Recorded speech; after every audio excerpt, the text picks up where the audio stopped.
How's everybody doing?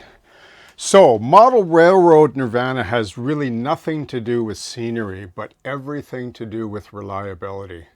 If you don't have a model railroad, regardless of how it works or looks, and it doesn't run reliably, then you're just not going to have fun. There's no Nirvana, there's no heaven, there's no, not, it just takes the joy right out of it. It doesn't matter if it's long trains, slow running, switching. Actually, it's probably worse with a switching layout because you're kind of immersed in the scene of, switching an industry, to scale, and you're really immersed. And then all of a sudden, when you're just right near the end, you want to drop the boxcar off, it stops, it dies, right? And it's like, right? So the whole experience basically has been short-circuited. So, how do you overcome that?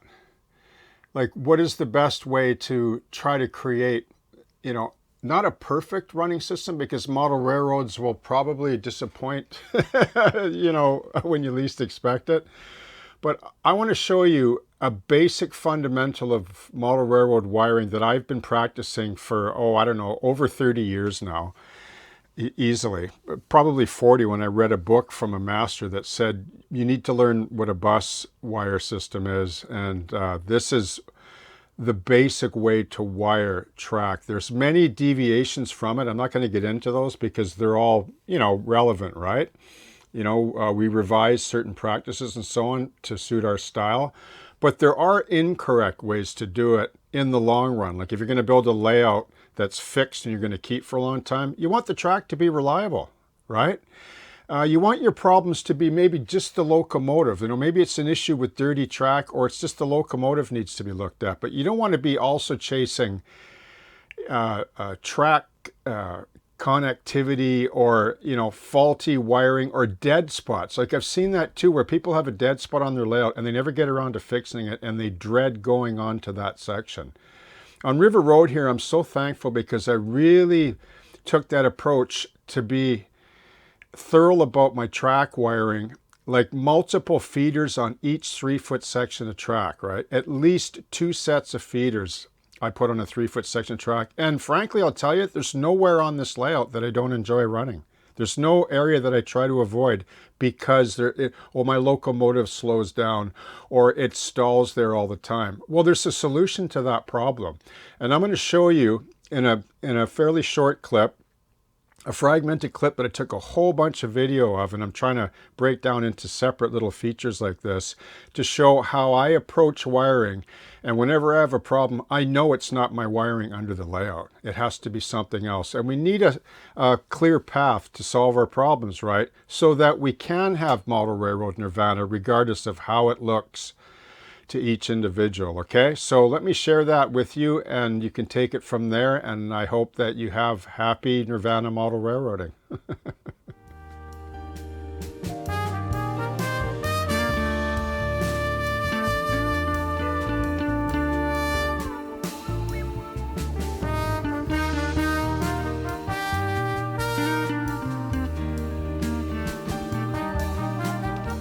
Okay, so before I go any further, or within this particular application of wiring, I want to give you a little 101 on track wiring.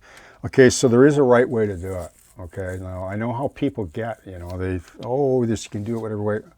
Look, if you join a piece of track like this, okay, so this is how people think it works sometimes. And that's okay, because that's the way I started. So there's a piece of track.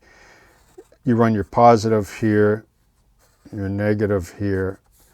All right, and this comes down, and this is your transformer or your power pack, right? Okay? This is really important. And if you're not doing it this way, you're simply doing it wrong. If you're building a model railroad to last and you want to do it correctly, because when you start adding accessories, you're just going to run into issues. This is not complicated, but I want to explain it. So here's your power. You put your train on the track. Just say this is 40, like a flex track, 3 feet long. Okay, this is 3 feet long. So you power into this and your train goes back and forth, no problem, right? But then, you add in a turnout right here, right? Like that, okay? And you put some connectors right here. Okay. Of course, there's connectors right here. So you're connected to here, so it's got to go through here, and it's got to go through here and here. I'm not going to get into the frogs here. There's selector frogs and insul frogs and all that. So you're using your track. As you keep adding more and more track, you're going to run into further problems, because everywhere, if you're using your track as the bus, which is a term for your main power to your track, if you're using your rails as the bus, it's the wrong way to do it. Okay? Because every time you add a section of track, you're going to have problems. You're going to have loose connectors, you're going to have heat buildup, you're going to have resistance, and you're never going to get full voltage, clean voltage like you should have to your locomotives, right? Okay? So then you add another piece here like this, and there's another track connection right here. You know, some say, oh, I'll solder these. Okay, fine, but you don't really want to do that. You're actually better off putting insulators right here. Like the plastic joiners. Insulator. I insulate all my turnouts. I don't solder any. I mean, in some situations I will, but I'm not going to get into that. So this is soldered here, so if you go to there, there's no power to here. So what are you talking about? Okay, so forget about this. Unhook that. Leave your track like that. You run a bus, a copper wire under your whole layout. You go to Home Depot, whatever. Just run a positive and a negative. Right? Okay? Hook your power pack here to the bus. Okay, you've disconnected it here, right? Now this is the right way to do it. Some connectors come with a wire coming off them like that, right? Negative, positive. So you take this negative wire and you strip the wire here, use a suitcase connector, whatever, and you attach your negative to there. And you bring your positive down through, you drill a hole, you put it down, because this is running underneath your layout. This is your bus. Notice how there's no connections on your bus? It goes from the beginning of your layout all the way to the end. It's a beautiful source of power, uninterrupted. Beautiful 16 volts, just waiting to be tapped into. So you take your connections and then you run into the solder there. You solder there. You take your turnout.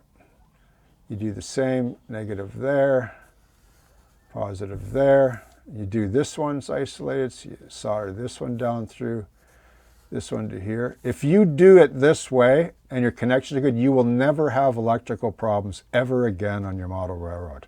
You will have full power to every component of track on your layout. This is a bus. And it's just I use a solid core copper at around 18 gauge or something. Or you can use 20, 22. And I just strip my wire here with wire strippers and I slice it with a knife, and I open up bare copper there, and then I offset this one right there. I do it down here like this, and I offset it. I offset it because if these wires spring together and touch, they'll never touch each other, because I don't tape these. I just pigtail the wire. These, like sometimes I'll have 2 feeders on, like in one 3-foot section sometimes, right? So the advantage to this is that now you take your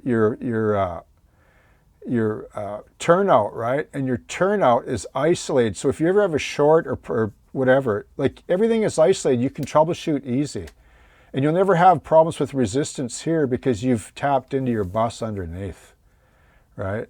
Like when you figure this out, when you understand this, you're well on your way to model railroad nirvana. Because this is the whole basis of a whole model railroad, is to have a bus. You could tap into anything like this. And furthermore, when you do your accessories, watch, I'll get this wrong, like spelling, accessories. Oh, there we are. You run an accessory bus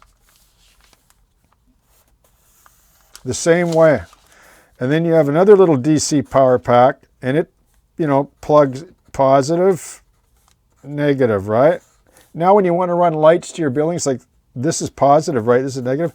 So all your little buildings, little street lights, right? They all have positive, negative, right? And so I just take my positive wire And I hook it into there, and I take my house, positive wire, and I hook it into there. There, take this little house, it's positive, plug it to there, and then take my negative, put it over to here, my negative over to here, and this negative over to here. And usually they'll give you a switch like in between here so you can control each one independently. Don't use your track bus to run your accessories. You will tap these now in closing. These, you take the positive, this goes to the frog, to the electrofrog. You know how you see electrofrog in turnouts? Right? The electrofrog is already isolated right here. And it has a little wire you'll see that comes out underneath it. That's where you put this yellow wire to when you do it this way. Okay? So when you flick the switch, this here, which is normally positive, right? And this side is negative. When you flick the switch to go down this route right here, this changes to negative, this side, and this stays positive. When you go straight, this goes negative, and this frog turns back to positive. So you'll always, it's like solid track all the way through, controlled by the switch, right? It's called power routing, right? This positive, negative wire just goes to your bus. Okay? That's the right way to do it. That's the path to Model Railroad Nirvana, right there.